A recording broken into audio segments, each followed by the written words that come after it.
अस्सलाम वालेकुम viewers, welcome to the channel. आज हम पढ़ेंगे बायोमॉलिक्यूल्स चैप्टर फुल कंप्लीट जो है लेक्चर जो है उसका हम पढ़ेंगे। इससे पहले हमने इंट्रोडक्शन टू बायोलॉजी कर लिया था, जिसमें सारा हमने पढ़ लिया था कि बायोलॉजी कहते किसे हैं, उसकी ब्रांचेस कौन सी है, उसके अंदर बायोलॉजिकल मेथड क्या है, सब कुछ पढ़ लिया था। इसी प्लेलिस्ट के अंदर मौजूद है। ये लेक्चर जो है आपको जो रिवाइज करने के लिए भी बेस्ट लगेगा, एमडीकेट की प्रिपरेशन के लिए भी, और जो जॉब्स की तैयारी करना चाहता है उसके लिए भी बेस्ट है। देखो बायोमॉलिक्यूल्स क्या है, इसमें हम बायोमॉलिक्यूल्स के बारे में पढ़ते हैं। बायोमॉलिक्यूल्स क्या होते हैं? लिविंग ऑर्गेनिजम्स के अंदर जो मॉलिक्यूल्स होते हैं उसको कहते हैं बायोमॉलिक्यूल्स। अब उसकी स्टडी को जैसे कि हमारे अंदर प्रोटीन होते हैं, कार्बोहाइड्रेट्स होते हैं, लिपिड्स होते हैं और न्यूक्लिक एसिड्स होते हैं। ठीक है, protein, lipids, carbohydrates, nucleic acid और कॉन्जुगेटेड मॉलिक्यूल्स, ये हमारी बॉडी के अंदर जो है, हमारी बॉडी को केमिकल फाउंडेशन, हमारी बॉडी केमिकल फाउंडेशन की बनी होती है। अदरवाइज जो लाइफ की स्टार्टिंग सेल से होती है, लेकिन हम एटम से बने हुए हैं क्योंकि वी आर आल्सो मैटर। तो बायोमॉलिक्यूल्स जो हैं उनकी स्टडी को कहेंगे मॉलिक्यूलर बायोलॉजी। दूसरा, इसको बायोकेमिस्ट्री भी कहते हैं। इन दोनों में फ़र्क क्या है? जब हम जस्ट बायोमॉलिक्यूल्स की स्टडी करें, उसकी कंपोजिशन पढ़ें, उसकी स्ट्रक्चर पढ़ें, उसके फंक्शंस पढ़ें, तो उसको मॉलिक्यूलर बायोलॉजी कहेंगे। लेकिन जो प्रोसेस, केमिकल प्रोसेस हमारी बॉडी के अंदर होते हैं, जैसे कि फोटोसिंथेसिस हो गया और जो है रेस्पिरेशन हो गया, ये सारे जो प्रोसेस होते हैं केमिकल से रिलेटेड जो होते हैं उसको कहते हैं, उसकी स्टडी को कहते हैं बायोकेमिस्ट्री। ठीक है, अब जो हम पढ़ेंगे कि कंपोजिशन ऑफ साइटोप्लाज्म, साइटोप्लाज्म के अंदर क्या क्या मौजूद है। देखो, साइटोप्लाज्म जो होता है या प्रोटोप्लाज्म, हमारे सेल का जो लिविंग पोर्शन जो होता है उसके अंदर 70 टू 90% पानी होता है। 70 टू 90% पानी होता है और 10 टू 30% दूसरे मॉलिक्यूल्स होते हैं। वो ये मॉलिक्यूल्स, जो ये मॉलिक्यूल्स होते हैं उनको हम dry weight of the cell कहेंगे, क्योंकि पानी को निकालने बाकी जो बचेगी चीज़ें ड्राई बचेगी, मॉलिक्यूल्स बचेंगे, तो उसको dry weight of the cell कहा जाएगा।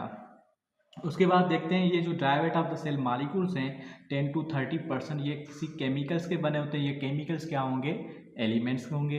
एलिमेंट्स क्या है? एलिमेंट्स तकरीबन हमारी बॉडी के अंदर, दुनिया के अंदर जो केमिकल्स होते हैं, एलिमेंट्स जो होते हैं, elements are the simplest form of matter. उसको हम फर्दर जो है डिवाइड नहीं कर सकते किसी और चीज़ में। जैसे कि गोल्ड है ना, एक एलिमेंट है, एक ही टाइप के एटम्स का बना हुआ, तो उसको एलिमेंट कहते हैं। जैसे सिल्वर है, एक ही टाइप का बना, सोडियम एक ही टाइप का बना हुआ। तो एलिमेंट्स जो है दुनिया के अंदर 118 एलिमेंट्स अभी तक हैं और इससे भी ज़्यादा डिस्कवर होते जा रहे हैं। इसमें से जो 92 है नेचुरल एलिमेंट्स हैं। 92 में से जो लिविंग ऑर्गेनिज्म के अंदर पाए जाते हैं, वो लिविंग ऑर्गेनिज्म के अंदर जो पाए जाते हैं वो 25 एलिमेंट्स होते हैं। अब उस 25 एलिमेंट्स में से ह्यूमन के अंदर जो पाए जाते हैं वो 16 एलिमेंट्स होते हैं ह्यूमन के अंदर। उस ह्यूमन के अंदर 16 एलिमेंट्स को अगर हम 100% लें तो उसका जो 99% जो मिकदार होती है, मीन्स 100 में से 99%, 99 मालिक्यूल्स जो होंगे वो एलिमेंट्स किन के बने होंगे? वो 6 मेजर एलिमेंट्स के बने होते हैं। वो एलिमेंट्स कौन से होते हैं? Carbon, hydrogen, oxygen, nitrogen, phosphorus and calcium according to the federal board. लेकिन सिंध टेक्स्ट बुक बोर्ड के हिसाब से जो है सल्फर होता है यहाँ पे। ठीक है, अच्छा, ये जो हम कहते हैं कि ये 1% के अंदर आते हैं, इसको मेजर एलिमेंट्स कहा जाएगा। बाकी इससे जो 1% के नीचे आते हैं, 0.1% में आते हैं, उसको माइनर एलिमेंट्स कहा जाता है, जो पोटेशियम है और सल्फर है। ठीक है, और जो 0.01 के अंदर आए, बिल्कुल कम हो, उसको कहेंगे ट्रेस एलिमेंट्स, जैसे कि मैंगनीज हो गया और जिंक हो गया, इस तरह से। ठीक है, तो हमने देखा कि ये सब कुछ जब हमने पढ़ा, ठीक है, ये जब हमने पढ़ा तो हमें पता चला कि भाई वाटर जो होता है 70 टू 90% होता है। तो अब ये जो वाटर है हमारी बॉडी के अंदर इतना 70 टू 90% है, लाजमी इसकी कोई वजह होगी, इसकी कोई ऐसी प्रॉपर्टीज़ होगी, तभी खुदा ने जो हमारे अंदर जो है पानी इतना रखा है। चाहे प्लांट हो, एनिमल हो, फंजाई हो, बैक्टीरिया हो, सबके अंदर जो है पानी ज़रूर होगा। लेकिन वाई इट इज़ नेसेसरी। लेकिन अब देखते हैं वाटर की प्रॉपर्टी। देखो, वाटर जो है उसका फार्मूला है, केमिकल फार्मूला H2O। ठीक है, और इसका जो एटॉमिक मास यूनिट है 18 AMU है। ये पोलर मालिक्यूल है। पोलर मालिक्यूल से कहते हैं जिसमें एक जो है, एक जो साइड हो पॉजिटिव हो और एक साइड जो है क्या हो, नेगेटिव हो। तो इसमें जो ऑक्सीजन है ये पार्शली नेगेटिव होता है, दूसरे हाइड्रोजन जो होते हैं वो पार्शली पॉजिटिव होते हैं। तो ये एक पोल जो पॉजिटिव का बनता है, एक पोल जो नेगेटिव का बनता है। ठीक है, तो उसको कहते हैं पोलर मॉलिक्यूल। और ये हाइड्रोजन दूसरे किसी कंपाउंड के हाइड्रोजन से जो है बॉन्डिंग करने में हेल्प करवाते हैं, तो ये इसको कहते हैं हाइड्रोजन बॉन्डिंग। हाइड्रोजन बॉन्डिंग जो कि डॉटेड से जो है शो की जाती है। तो हाइड्रोजन बॉन्डिंग करवाने में ये हेल्प करवाते हैं। तो वाटर जो है हाइड्रोजन बॉन्डिंग के लिए एक तो प्रॉपर्टी, केमिकल प्रॉपर्टी ये हो गई कि इसलिए काम आते हैं। ठीक है, तो हाइड्रोजन प्रॉपर्टी हो गई। दूसरी, ये रिएक्टिव है, क्योंकि रिएक्टिव इसलिए है क्योंकि इसके पास हाइड्रोजन है, एक तरफ से ऑक्सीजन है, ऑक्सीजन भी किसी दूसरे वाटर के मॉलिक्यूल से रिएक्ट कर सकता है। इस तरह से आपस में मॉलिक्यूल जुड़े होते हैं, अदरवाइज वो अलग से जो है बूंदों की फॉर्म में हो, लेकिन ऐसे नहीं होता। सारा पानी जो है एक ही जगह पे पूरा इकट्ठा होता है, वो इसकी वजह से इसमें बॉन्डिंग होती है। दूसरी प्रॉपर्टी है कि यूनिवर्सल सॉल्वेंट है। यूनिवर्सल सॉल्वेंट मतलब सॉल्वेंट उसे कहते हैं जो किसी चीज़ को जो डिजोल्व करे। पानी की ये एबिलिटी है कि किसी चीज़ को डिजोल्व करता है अपने अंदर, और हर सॉल्यूट जो है तकरीबन साल्ट हो या जो है चीनी हो, कोई भी हो, तकरीबन जो है वो इसी पानी में हम यूज़ करते हैं डिज़ोल्व करने के लिए, कोई भी जूस बनाने के लिए, कुछ भी। तो पानी ज़रूरी होता है डिज़ोल्व करने के, सब चीज़ों को डिज़ोल्व करता है एक्सेप्ट द लिपिड्स।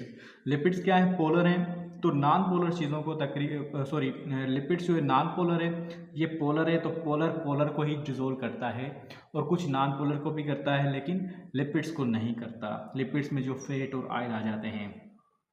केमिस्ट्री का एक रूल है, लाइक डिजोल्व्स लाइक, मतलब जो जैसा होगा उसी को ही डिजोल्व करेगा। तो पोलर है तो पोलर सब्सटेंस को डिजोल्व करेगा। दूसरी property, high specific heat capacity. अब हाई स्पेसिफिक हीट कैपेसिटी का क्या मतलब होता है? स्पेसिफिक हीट कैपेसिटी पहली बात तो है क्या? देखो, स्पेसिफिक हीट कैपेसिटी किसे कहते हैं?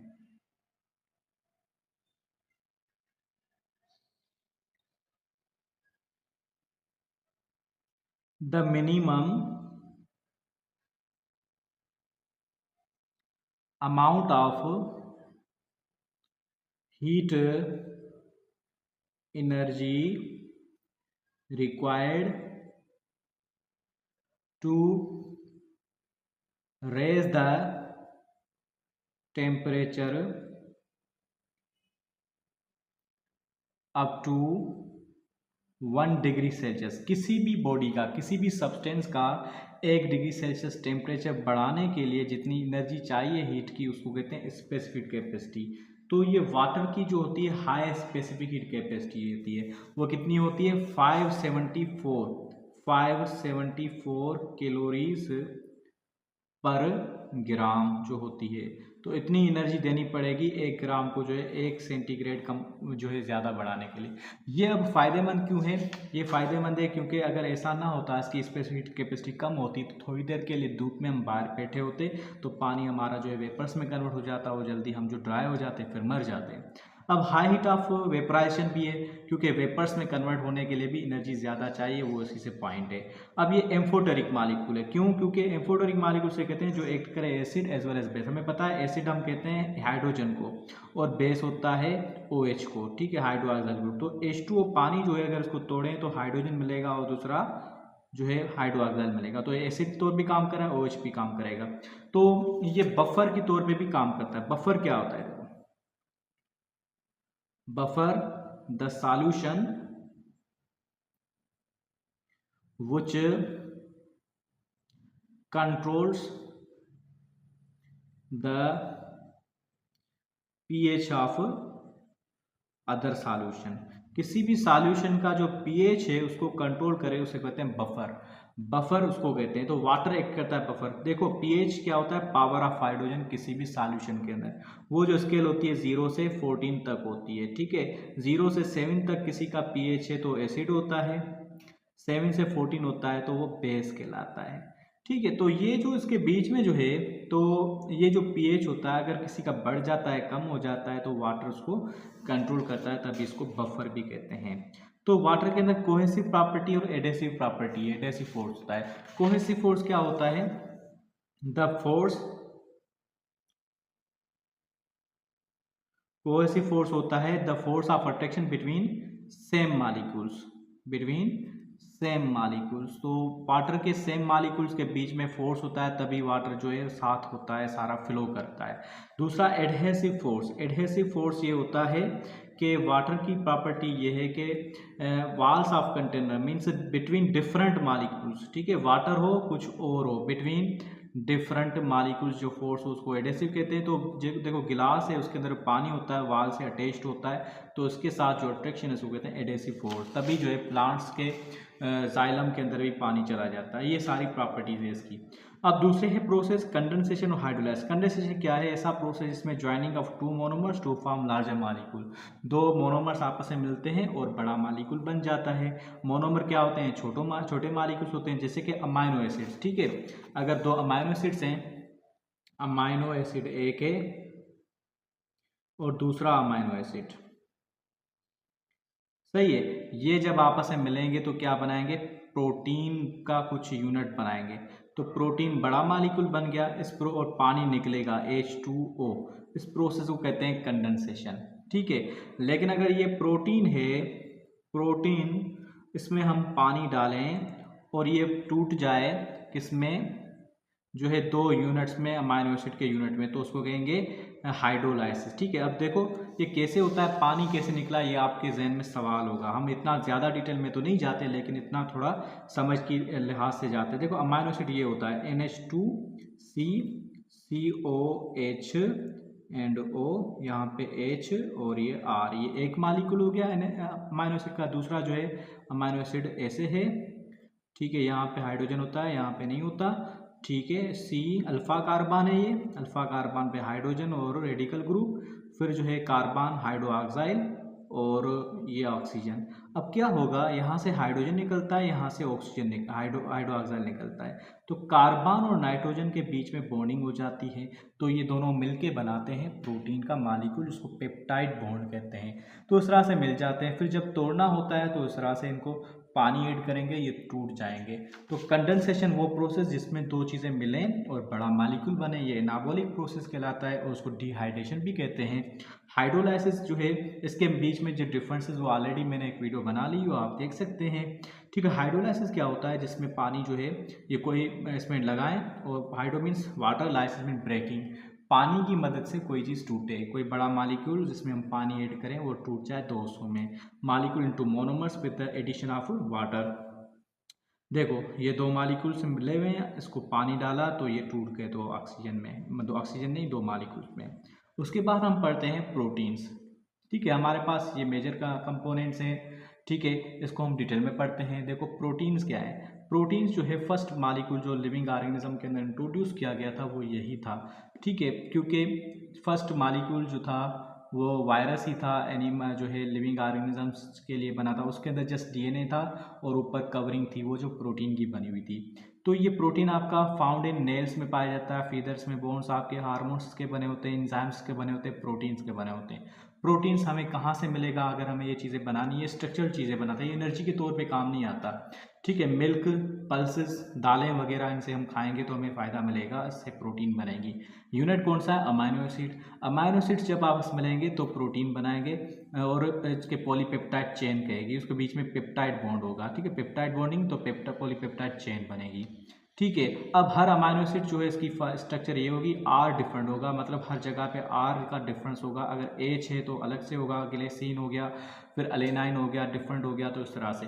अब बॉन्डिंग ये हो गया ग्लोबुलर प्रोटीन और फाइब्रस प्रोटीन।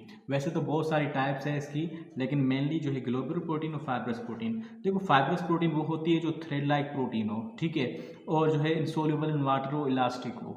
और ग्लोबुलर प्रोटीन वो होती है जो जिसकी कोई प्रॉपर शेप नहीं हो, और सॉल्यूबल इन वाटर हो, और जो है ये इसको जो है इन इलास्टिक हो। ठीक है, ये पाई जाती है किसमें? एंजाइम्स वगैरह में पाई जाती है, एंटीबॉडीज़ में, और ये पाई जाती है आपके हेयर्स में, नेल्स में, केराटिन वगैरह में ये पाई जाती है। ये आपका कंप्लीट हो गया प्रोटीन। इसके अलावा जो है प्राइमरी स्ट्रक्चर होती है, सेकेंडरी, क्वाटरनरी और टर्शरी, इसको हम डिटेल में अलग से पढ़ेंगे इसके लेक्चर के। अभी जो है किताबों ने इसको जो है छोड़ दिया, इसको आगे नहीं रिकमेंड कर रहे हैं। उसके बाद है कार्बोहाइड्रेट। कार्बोहाइड्रेट क्या? ये भी एक लार्जर कंपाउंड है, लेकिन किसका बना होता है? कार्बन, हाइड्रोजन और ऑक्सीजन का। ठीक है, इसका बना होता है carbohydrate is made up of carbon, hydrogen and oxygen का बना होता है। पहले सोचा जाता था कि कार्बोहाइड्रेट जो होते हैं वो जो हाइड्रेटेड कार्बन कहा जाता था, इसको क्या कहा जाता है, हाइड्रेटेड कार्बन। इसका मतलब ये है कि इसके अंदर जो रेशो था ना तकरीबन H और ऑक्सीजन का ऐसे है कि जैसे 2:1, ठीक है, 2:1 था। तभी इसको जो है ये कहा गया था। फिर देखा गया कि सारे ऐसे नहीं होते, सारे ऐसे कंपाउंड नहीं होते, किसी के अंदर डिफरेंसेस भी होता है। देखे देखे जैसे जो ये कहा गया कि जनरल फार्मूला ये होगा CnH2nOn कार्बोहाइड्रेट का, लेकिन एक कुछ ऐसे कंपाउंड पाए गए जिसका फार्मूला ऐसे था लेकिन वो कार्बोहाइड्रेट नहीं थे, जैसे कि एसिटिक एसिड, इसका फार्मूला क्या है C2H4O2, लेकिन ये कार्बोहाइड्रेट नहीं है। जिस तरह से कुछ ऐसे हैं जो ये रूल फॉलो नहीं करते लेकिन फिर भी कार्बोहाइड्रेट है, ठीक है, फिर भी कार्बोहाइड्रेट है, जैसे कि रेमनोज शुगर है जिसका फार्मूला है C6 होगा, C6H12O जो है 5, ठीक है, ये हेक्सोज शुगर है, लेकिन इसके अंदर एक ऑक्सीजन कम है, ये फार्मूला अप्लाई नहीं होता, लेकिन फिर भी ये क्या है, एक कार्बोहाइड्रेट है। तो फिर कार्बोहाइड्रेट की दूसरी डेफिनेशन बनाई गई, वो ये है कि these are polyhydroxy aldehydes are ketones. ये पॉलीहाइड्रोक्सी एल्डिहाइड्स या कीटोन्स होते हैं, जो किसी के अंदर एल्डिहाइड होता है या कीटोन्स होता है तो वो उस कंपाउंड को कहा जाता है कि कार्बोहाइड्रेट है, ठीक है।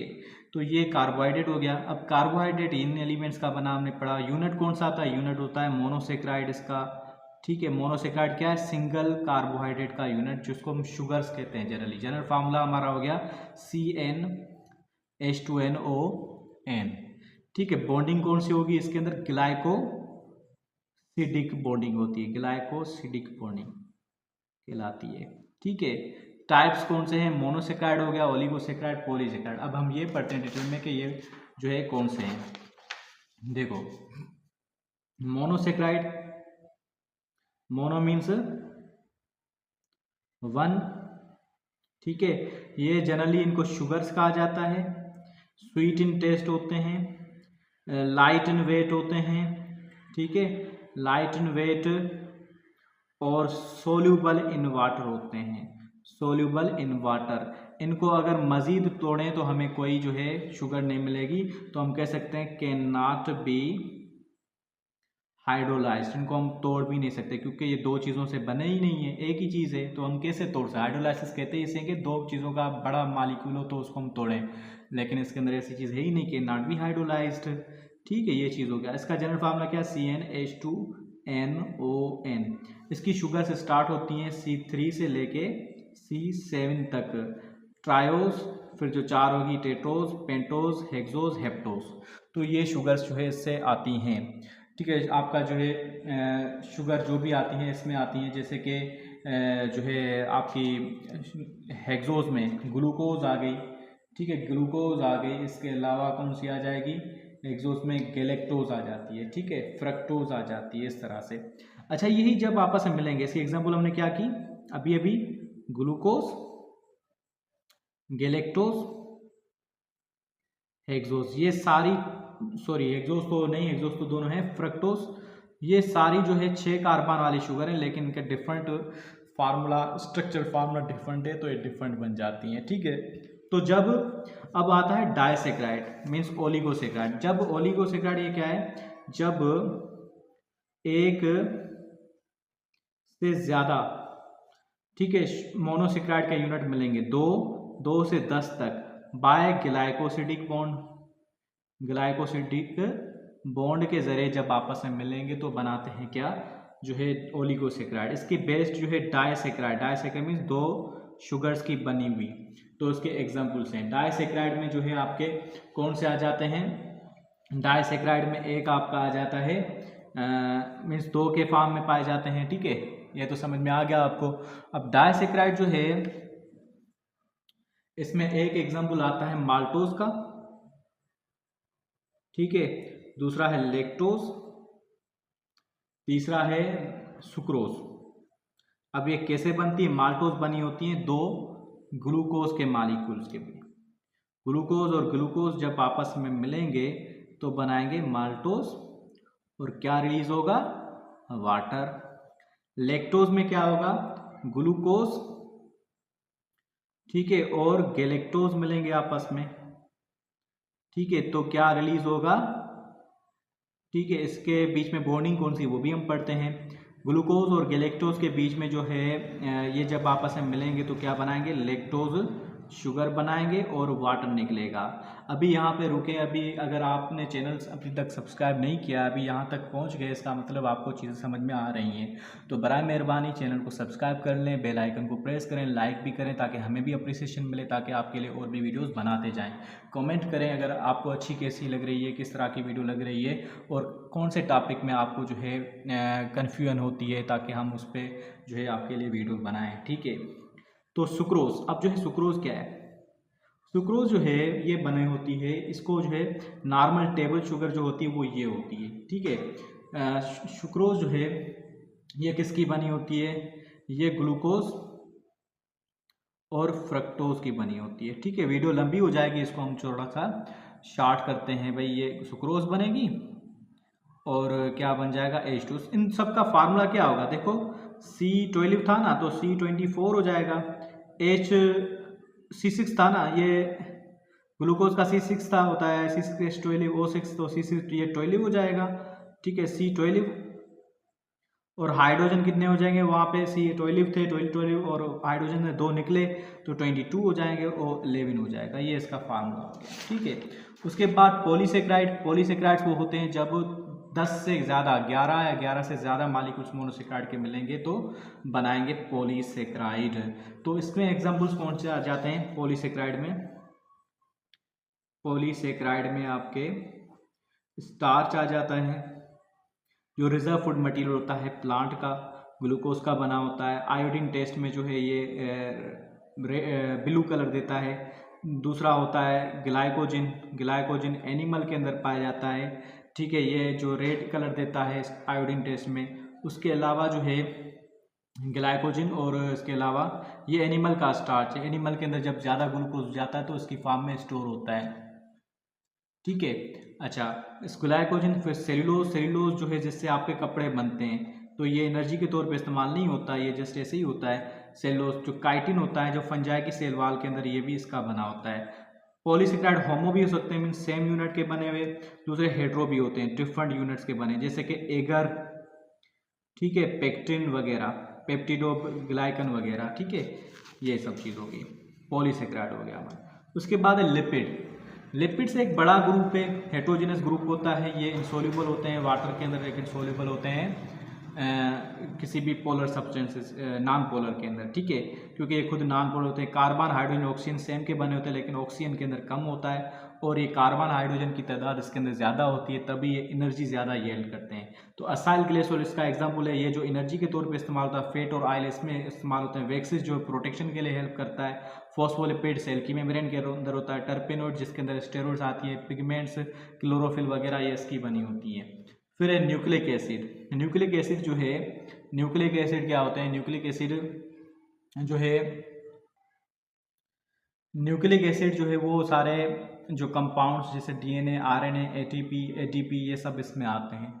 इसमें आपका जेनेटिक मटेरियल डीएनए इसका बना होता है, आरएनए जो उसको कैरी करता है वो इसका बना होता है, ठीक है। डीएनए का फुल फॉर्म क्या है, deoxy ribo nucleic acid, DNA deoxy